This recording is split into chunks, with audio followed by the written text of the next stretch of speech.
Hey, what's up, guys, and welcome back to Pretentious Cinephile 1982. I am back with a very short episode, and if you guys liked the last top 10 films of 2025 podcast, where I talked to an actual human being, good friend of mine, Dad Nguyen. Thank you, Dad, for being a part of that. You're in for a pleasant surprise. I'm talking to myself again. All jokes aside, I wanted to do a really quick rundown of my top 10 TV shows of 2025. So here goes. I'm going to run by it real quick. So it's not going to be like a 2 hour long episode. If you guys favor, short, succinct, breezy episodes, this is going to be it. This is the episode you've been waiting for. So if you guys like past episodes, please check us out on the blog, pretentiouscinephile1982.blogspot.com. We're on Pinterest, pinterest.com/pretentiouscinephile1982. And just type us up in YouTube. I believe that's the only result that comes up if you type in Pretentious Cinephile 1982. Have I said that enough times?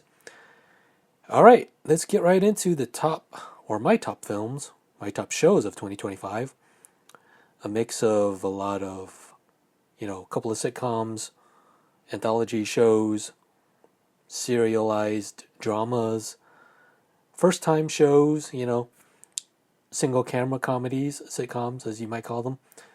I used to be I fancied myself a TV writer back when I was in school and I was studying for it, but never had one picked up or even actually submitted any teleplays myself. So I'm not a former writer, but I know a lot about structure, and that's why I use the words like, I have a lot of industry lingo like multicam sitcoms or single camera. Sorry about the confusion. That's generally known knowledge among enthusiasts, right? Anyway, so a lot of good TV in 2025. I tend to favor, if you listen to The Laser Boy, I tend to favor TV shows because I'm a homebody. I like to stay at home. I love serialized TV shows. One of my all-time favorite TV shows is, what is it? It's The Sopranos. That's right. I forgot about it myself. It used to be Breaking Bad. That's why I was thinking about it for a while. My favorite sitcom of all time is Seinfeld. And here's one of my favorite animated sitcoms of all time. It's not The Simpsons. It should be Family Guy. I'm getting into American Dad right now. But it is none other than Mike Judge's King of the Hill. And that comes in my number 10 spot. I'm going to be going from 10 to 1. Sorry, but if I skimmed over the structure there, I'm going from 10 to 1. And my number 10 is King of the Hill Season 14. The beloved animated sitcom from Fox, created by Mike Judge, who voices our hero, Hank Hill, the mild-mannered, conservative, beer-drinking propane salesman who loves George W. Bush and a lot of other conservative Republican presidents, was kind of developed as kind of the Tom Anderson from Beavis and Butthead, but more smart and more hip to modernity, you could say. And I really like this show. I think I never got through the entire series during its run, but I breezed through it during the pandemic, something like that, on Hulu, and stopped. And then right when I heard the revival was coming, I powered through yet again, and in the process just completely fell in love with it. I didn't get that humor when I was younger. It kind of flew over my head. It's like adult suburban ennui kind of humor that's very deadpan, very adult humor, so it's easily flies over your head. It's not a children's sitcom. It's not, the Disney Afternoon. So a lot of changes in season 14, the revival here. No Luann Platter, no, I think it's Lucky. Yeah, the Lucky character, who, those two got together. Lucky with his I slipped on Pei Pei in the bathroom at the Costco or wherever it was. Sorry about my terrible Texas Southern drawl there. And no, well, Del Gribble's in it, but the voice of Del Gribble's changed dramatically. It was kind of bothersome to me watching this new season. No John Redcorn. Those actors, I believe the John Redcorn actor died like months before the production of the revival. Couple notable spoilers for season 14. I'm going to be talking about some plot details. One of my favorite episodes is when he finally gets to go to Dallas, the Dallas Cowboys like fan camp or whatever, fantasy football camp for the Dallas Cowboys, and Bobby, who's grown up and a chef, works at some like Asian fusion restaurant. I think he's the head chef, and like part investor with the chain Wasana Song. And he's rekindling his romance with Connie. He's Bobby. I'm talking about. He's roommates with Joseph.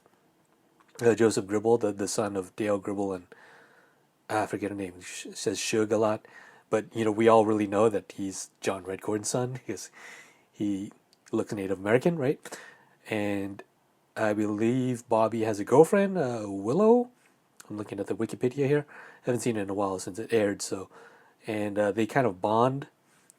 And Hank and Willow end up bonding over Bobby and Hank, which was the intended situation there. And one of my other favorite episodes is we finally get to see Khan, voiced by forget his name, that actor on The Daily Show, Ronnie Chang, the comedian Ronnie Chang. Yeah, he voices Khan Sufanusenphone. Sufanusenphone. Sorry, I'm not Laotian, but sorry if I'm mispronouncing it for my Laotian listeners out there. Yeah, Khan is, again, spoilers, divorced from Min. He's living in the garage, and it's kind of satisfactory, satisfying to see him like that, just because he's been kind of, the villain, not the prototypical villain. He's three-dimensional and all. He's got problems like everyone else. So, but he's always been the thorn in Hank Hill's side, right? He's the neighbor that he didn't want. Calls him a redneck hillbilly all the time. Always like shows up. Oh, I have a better job than you. I have all this stuff. My propane tank or my propane barbecue is better than yours, or what have you. So it was nice to get his kind of comeuppance. And it ends. I forget how it ends. I know it ends kind of in semi cliffhangers. Only 10 episodes, so it leaves you wanting more, definitely. And I believe that they already renewed it for season 14 and 15. So good news there. So if you're unsatisfied by the 10 episode arc here, you're going to get more. So that's my number 10, King of the Hill, season 14. Getting into my number 9. And I initially did not want to put this on my list just because the final episode just left me so disappointed. But I had to throw it in just because the showrunner, Noah Hawley, is one of my favorite writer, director, showrunners. I love them since Fargo. So he's got a good rapport with FX. He also did the short-lived 2 seasons of Legion, the Son of Professor X, X-Men show on FX as well. So he's, again, great working relationship with FX. And he's in charge of this reboot, or sorry, like reimagining or new entry of Alien. Alien fans are kind of spoiled in 2023-24 with Romulus and Alien Earth and 225 because, I think it premiered in November of 2025. Alien Earth I'm talking about.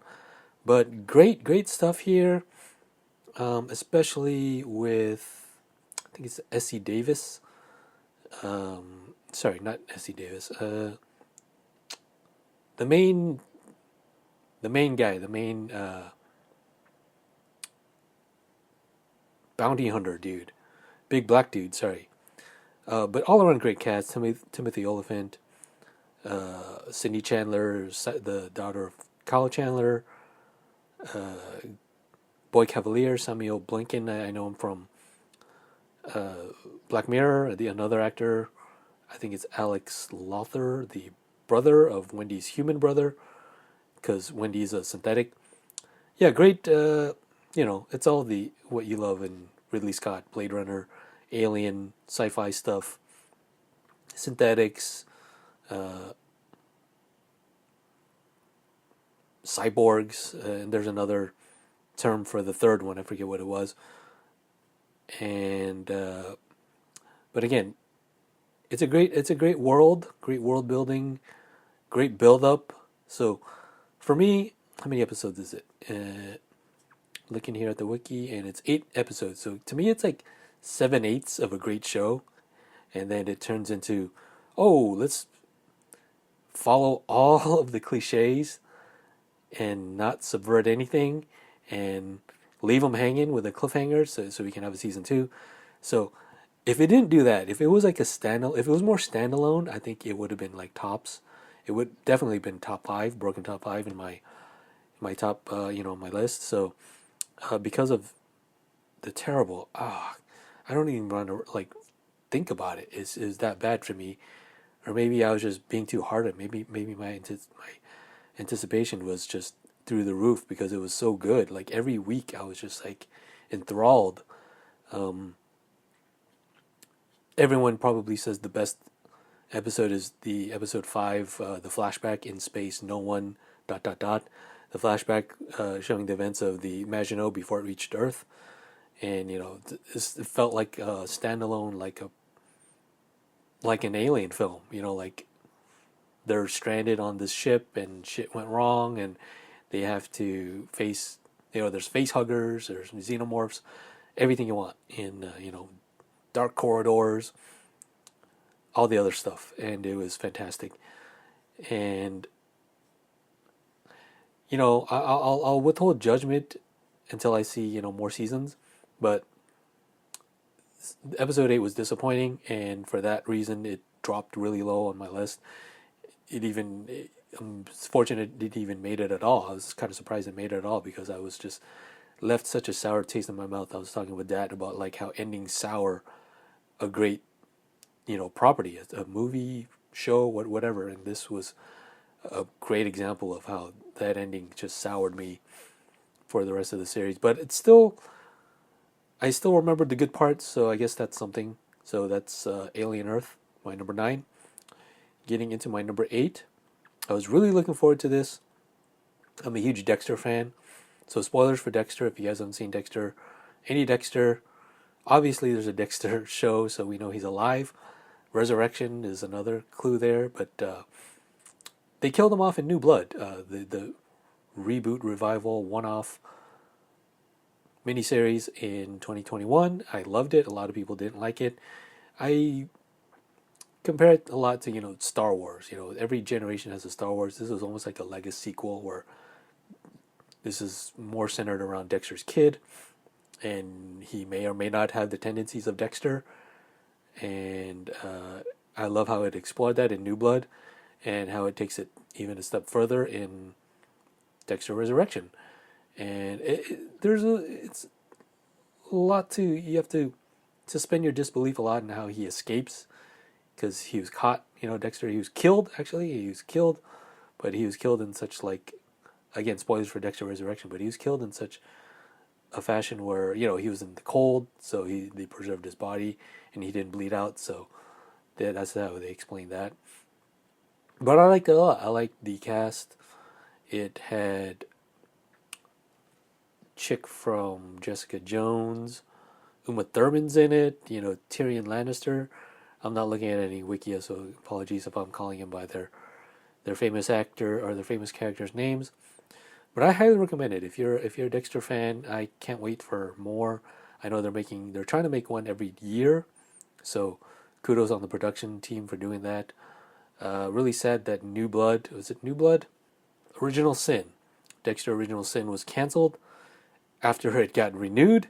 It got renewed, and then Paramount said, "Oh, we acquired UFC. Let's pivot here and not do it. Just kidding. We're not gonna renew you. We're gonna cancel you guys." So Christian Slater was in it. The young actor who played young Dexter was good too. So I think Patrick Gibson is here. I'm looking at was good, but that's no more. So that was my number 8, Dexter Resurrection. Number 7, Black Mirror. You guys know from my Laserboy podcast or Laserboy blog even that I'm a huge Black Mirror fan. Been so since even before it dropped on Netflix. But I'm an OG fan. I love anything.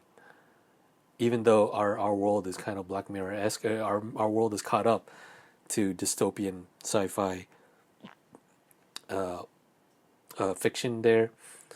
But in my last blog post on the Laserboy was my top 5 Black Mirror episodes of all time. So check that out. It's on thelaserboy.wordpress.com if you want to know some more about my, full in-depth Black Mirror thoughts. But yeah, there's a couple, like every season, there's a couple duds for me, but for the most part, I loved it. I loved the episode 1, Common People, where it shows like the plight of, it's almost like every episode has like some kind of tech that's like very recognizable, but still like, I want to say light years, but maybe decades away. But it's very relatable still. It's not too out there. In this case, it's like a high tech system of like life support.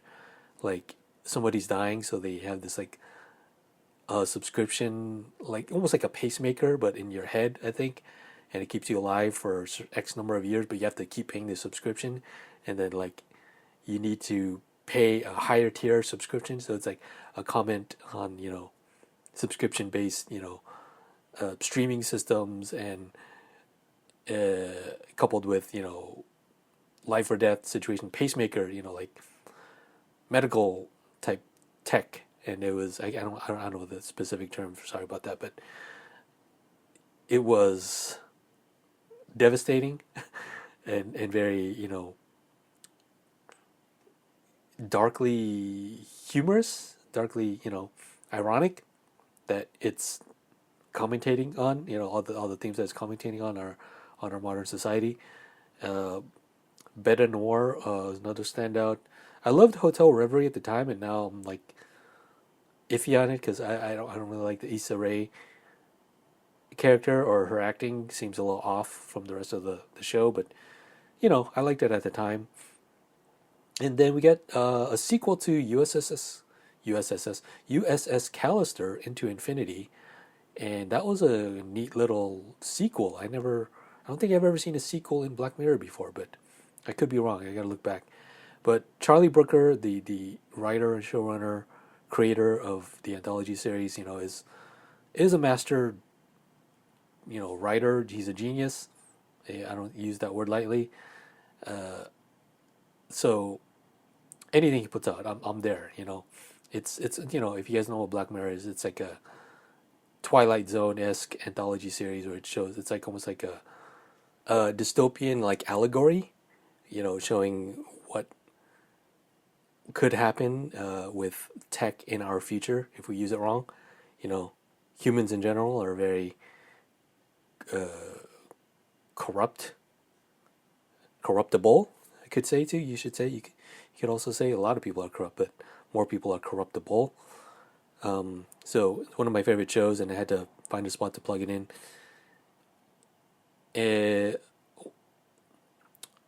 At one time it was a lot higher, but I looked back at all the other shows, and I was like, oh crap, I had to put this up there more. So that was my number 7, Black Mirror, season 7, ironically, or coincidentally, I should say. Number 6, Pacemaker. Got Pacemaker on my mind. Peacemaker, season 2. James Gunn, James Gunn's back with this character from the Suicide Squad, played by John Cena, and it surpasses season 1 in a lot of ways. Just like the theme of minor spoilers, but you have to watch Superman, the 2025 James Gunn show, to know what's going on. Insofar as the plot of the worlds, the multiverse, how that opens up, and then we get a great dichotomy of one of the things I love about multiverse that a lot we were like a multiverse extravaganza around 2022, right? 2021 with Spider-Man No Way Home, and even into Everything Everywhere All at Once. Like everyone was obsessed with multiverse, right? But some of the things that they didn't really explore was like, what if my world was changed slightly, and then it all went haywire, or my alt self was just this crazy alt like version of myself. I can't really say too much. Well, that's why I'm trying to tread the line here, but it does that. Peacemaker is depressed that his girl doesn't like him, or like rejected him, and he says, "Oh, screw you! I'm gonna go to this other world where I'm appreciated." And it's not what it seems. It's if something is too good to be true, it usually seems too good to be true. It usually is, right? Is the saying. And that show, especially that season, really explores that concept, that theme, and I really loved it. I had a lot of fun with it. Wanted to see more. The episodes were so short. I'm like, I want to explore this more, and that's the sign of a good show. You want to see more. So that's my number 6, Peacemaker season 2. Highly recommend that. Should have been higher on my list, but there's a lot of great other stuff that rounds out my top 5 here. So let's get into it. Top 5. Number 5 is Severance season 2. Got into Severance a little late, but I'm glad I did because there's a long wait between seasons 1 and 2. Great, another like high concept. This could have been like a Black Mirror episode or a Black Mirror standalone, but it's like drawn out, and a lot of people can find that frustrating. It's definitely slow burn. Not a lot is revealed in the span of 2 to 3, maybe in 5 episodes. It's just this. What is this company like? What do they do? And these people, spoilers for Severance, but separated by innies and outies. They have this implant in their head where the person inside the offices of their work are separated from when they step outside of their office. So they're like 2 different personalities, right? And at the end of the first season, I believe they found a way to kind of, for those 2 personalities to talk to each other, which is, forbidden by the company. And it sparks, a whole new world, a whole new kind of conflict of what that would entail. And Ben Stiller wrote, no, he co-produced and wrote, maybe directed some episodes. And I heard it was speculated, or it was reported that he had some creative issues with the creator. So that's why it took so long. But I hope that doesn't happen again for season 3, because even though season 2, again, I won't spoil anything, but even though season 2 ended in like kind of a very satisfying, like this could end here and I'll be happy, I really want to see what they do next with it, because this creator, Dan something, is feels like Dan Erickson. Yeah, Dan Erickson, creator and showrunner, feels very, very confident. I feel like so in good hands with this show, with these writers, and looking forward to season 3, man. That's Severance. I keep forgetting to name the network it's on, so I think I left off on Alien Earth, which is on FX. Dexter Resurrection is on Showtime and Paramount Plus. Black Mirror is on Netflix. Peacemaker is on HBO Max. Severance is on Apple TV Plus, Apple Plus, whatever it's called. And which gets to my number 4, which is on HBO Max as well, The Penguin. I did not expect to like this so much. The Penguin is 2024. So you know what? I misremembered this. I thought it was in 2025. So I'm going to put this on a placeholder, because you know what? I saw this show late in 2025. And for that reason, I thought it was in 2025. What's her name? Kristen Milioti won that Emmy, in. Oh yeah, because 2024 shows are submitted. You know what? I don't have a placeholder right now, so I'm just going to. Well, it should be a placeholder for something else, but yeah, I'm just going to say The Penguin. I liked it a lot. It feels like The Sopranos by way of DC Comics, the Batman, and great, fucking great performances by Colin Farrell, Kristen Milioti. Uh, I loved the guy who plays Falcone instead of John Turturro. I want to say it was, what's his name? Great character actor Mark Strong, Carmine Falcone, and Kristen Milioti won an Emmy for it. So she's that good, guys. Watch The Penguin. I know it's a 2024 show, but I watched it in 2025, so that's my bad. Uh, yeah, I'm just gonna put it there because I have no other show to replace it with right now, and it would just mess up my entire structure of the list. So kind of an asterisk, well, big asterisk there. The Penguins season 1, it's getting a season 2, I believe, and that is my number 4, tentatively. So brings me to my number 3, Andor season 2. What can I say about Andor, man? Me and Dat and Win say this is peak Star Wars. It just feels so different. It feels, for all the fans who grew up with the prequels, maybe, or even the original trilogy, we grew up. We don't want to see like kids stuff anymore, right? And this feels like the natural kind of place for it to go thematically. Political thriller for adults. Tony Gilroy's master at that kind of stuff. And I was just on pins and needles, man. It's just the thing I like about the structure of season 2 is like I believe it's every 4 episodes. It's like a different season, right? It feels like it jumps in time, and it's like a different era, and it feels like 3 seasons in one. For the simple fact that Tony Gilroy said, if you keep making this show for every 3 years, the actors are going to age out of the role. So let's just do it all in this one season in 12 episodes, 3 seasons in one. So that was kind of a very economical way to do that. And I'm not going to say anything else that's already been repeated before, but what I do like about how the finale ends is it's not a like prototypical finale where it's just all the bells and whistles of production with ends in huge climactic battle, and it feels just all the characters' arcs are resolved in a very satisfactory way. It feels like it sets up that Rogue One is the finale.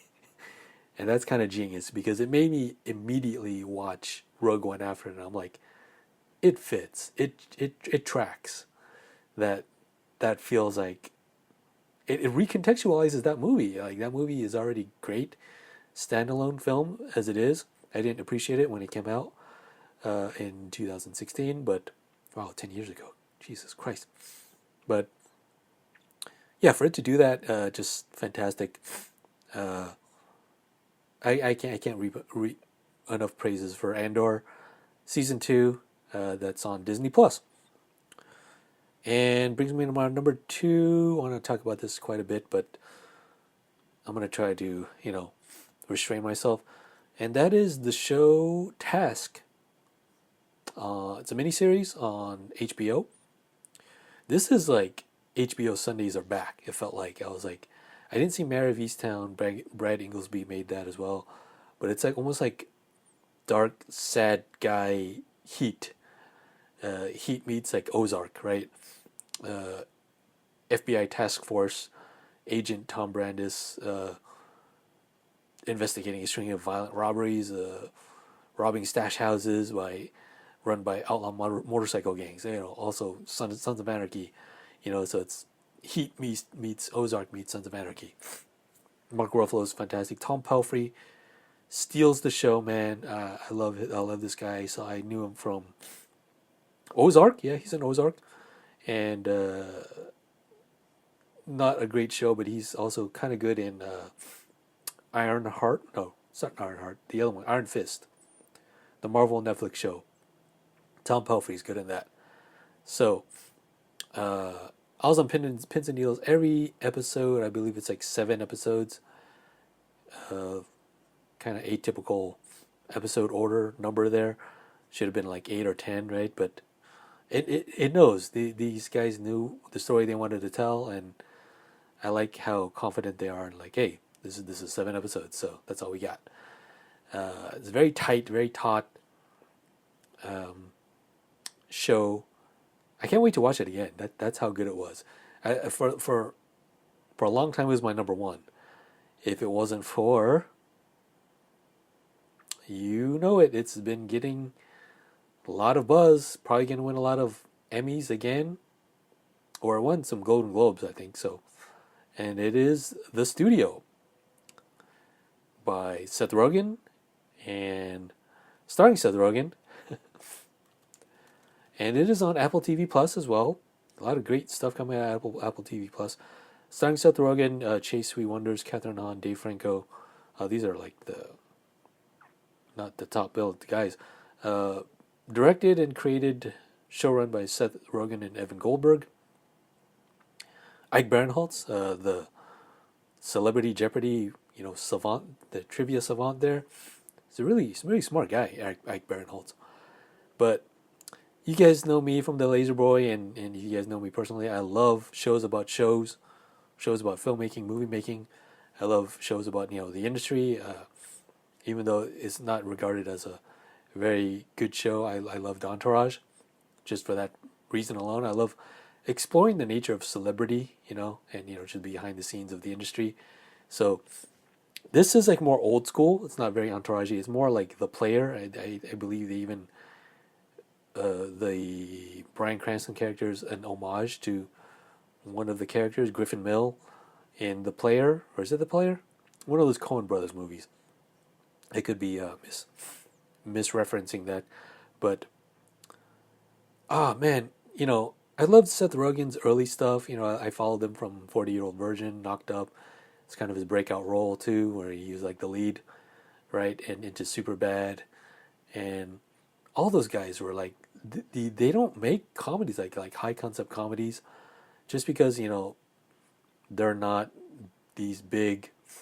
They don't make them in movies anymore. They put them in theaters anymore, just because they can't compete with these spectacle Marvel type Jurassic Park event movies, right? So, but remember, like This Is the End was actually the end of that era. I was listening to, I believe it's the Rewatchables, and where they're talking about how that was just like the pinnacle of that, right? Like all those comedians who were friends, Seth Rogen, James Franco, Aziz Ansari, Jay Baruchel, Jonah Hill, right? Like they were on top of the world with like not just like stoner comedies, but like high concept one liner what's the word? Logline, like one pitch logline kind of concepts, right? Like This Is the End, like friends and stoners who survived the apocalypse, right? Or Pineapple Express, drug dealers who are on the run from something. I forget what it is, but they were the masters of that. And I was like, for a while, I was like, what happened to them after This Is the End? I think like The Interview kind of bombed, and it was kind of unfortunately attached to that whole Sony hack. So it's like it's terrible. You can't separate the two from that. It's not even that great of a movie. The Interview I'm talking about, and he did. I'm talking about Seth Rogen now. He did like Sausage Party, and him and Evan Goldberg are like writing partners, creative partners, and they did a lot of. I think they did Preacher at one point. I'm looking at their wiki here. Yeah, Preacher. They co-created that, executive produced that. then they got into The Boys. So they definitely like branched out. They didn't want to pigeonhole themselves as like stoner comedy people anymore, but they were still working. And another movie, one of my favorite like films about making films is The Disaster Artist, and that felt kind of like almost like a reunion of James Franco, Dave Franco, Seth Rogen. Even though Seth Rogen was like a really bit part in it, it just felt almost like, oh, are they back? But then what happened to James Franco really sullied that. But needless to say, I'm a huge Seth Rogen, Evan Goldberg fan, and I was on board with whatever they did next, like original. The Boys and Preacher were adapted from a comic or graphic novel, and they just executive produced that. I don't think they even. I believe they may have directed some episodes or something like that, but it wasn't like their brainchild. So the studio is like one of the first ones that came from them. After, I don't want to say like Sausage Party or something like that. So highly looking forward to this concept too. Just like they run a studio and they have problems, right? And it's just like, what more could you want from that? And it could have gone wrong a lot of ways, but the episode that really hooked me was, I think it was the Wonder episode. It was like episode 2 or something. Yeah, the Wonder, here it is, episode 2. The Wonder, if you guys don't know, it's lingo production terminology for a one take. So usually, like in a movie or even TV show nowadays, to show off, they say, let's do this in one take. It does save time actually, but if you do it if you mess up, the choreography is not there, the actors aren't there, they don't hit their marks and say their lines at the correct time, you're gonna have to do it over and over, and it's really not that economical in that case. But ideally, it's supposed to be economical, right? A Wonder. So they're overseeing a production, one of the films in their studio. Seth Rogen character is like a studio head, or like one notch below a studio head. He's like priming to be promoted as a studio head or something like that. Or maybe he's the studio head already. I don't know. Whatever. But he's overseeing this production where they're doing a one take. And this episode itself is shot as a oneer. So layers of meta textual stuff behind that, right? And it's just fantastic. I love this whole episode just through and through, from start to end. The end just has this great punchline as well. I'm not going to reveal what it is. And it's serialized. It's a serialized like sitcom, single camera, and it just feels like every episode is like 20 to 30 minutes, and you just want more.